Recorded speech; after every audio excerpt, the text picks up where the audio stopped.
Ready? 10 seconds to go. 5. Start. About 11 honorable members have taken part in the debate and have given valuable suggestions on the electoral reforms. The bill that is before the House is only on one point, that is, countermanding of elections should not be there if an independent candidate dies.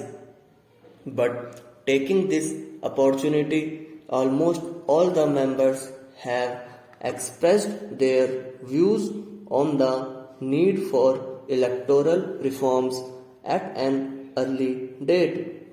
As far as this bill is concerned, I do not think there will be any objection from any member. Even the honorable member who moved this statutory resolution said that if the government assures that it is going to bring a comprehensive electoral reforms bill as early as possible, he has no objection to this. This ordinance had to be issued because of the experience in parliament and assembly elections in various states, particularly in the state of Punjab. During the last Punjab elections, a number of candidates, particularly independent candidates, were killed, and that has made the government think seriously what it should do. Elections in 13 parliamentary constituencies, including the ones in Punjab, were countermanded. Elections in 22 assembly constituencies in the whole country, including 9 in Punjab, had to be countermanded. So, this high incidence of death has made the government think and come forward with an ordinance which will enable the elections to go on in spite of death of independent candidates.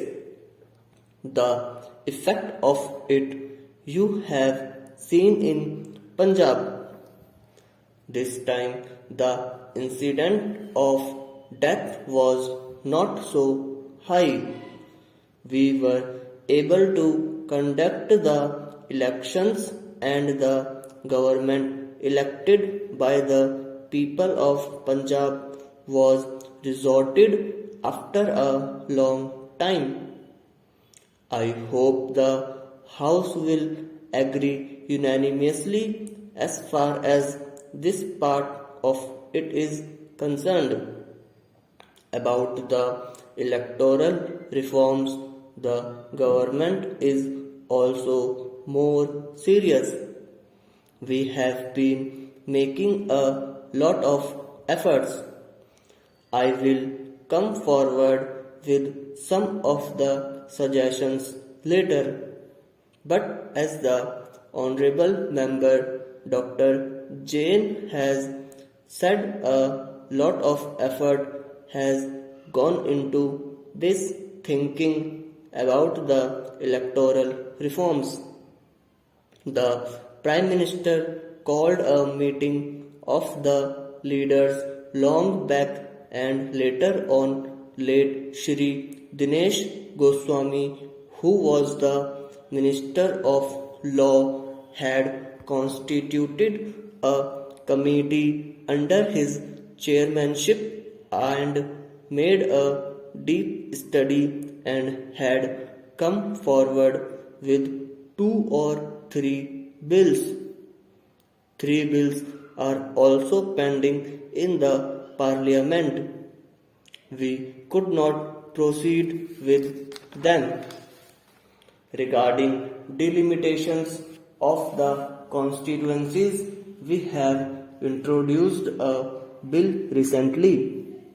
The bill that was introduced earlier was based on the 1991 census. Now the 2001 census is over. We thought we should take advantage of it and go in for delimitations of the constituencies. One of the suggestions that have been made by the members was that the scheduled caste constituencies should be rotated. This is also under the consideration of the government. About the appointment of election commissioners and other things, the government is of the opinion that we should take up these things along with their suggestions. Only after that and after consulting the opposition leaders, the government will take a decision and we will come forward with a consolidated bill. This process we have already started. We were waiting for the recommendations of the electoral reforms from the Election Commission. We have received them only recently. We are trying to produce a paper and consult various political parties. We expect to complete this consultation process before the Parliament session ends in May 2002. If possible, we will try to bring forward the bill during this session itself. Otherwise, in the next session of Parliament, we will bring a consolidated electoral reforms bill before this House. Shri Dinesh Goswami's suggestions have been taken into consideration. The committee headed by him has done a good job. That is why he had introduced 4 bills. The most important of them is the multipurpose photo identity cards. Non-serious candidates have to be avoided. How to avoid booth capturing. All these points are engaging the attention of the government. In the recent elections, we have seen that there was a need not only for the security of the independent candidates but also for the security of the political party candidates.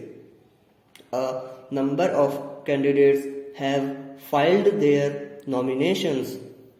I have seen in one constituency that there were about 20 independent candidates.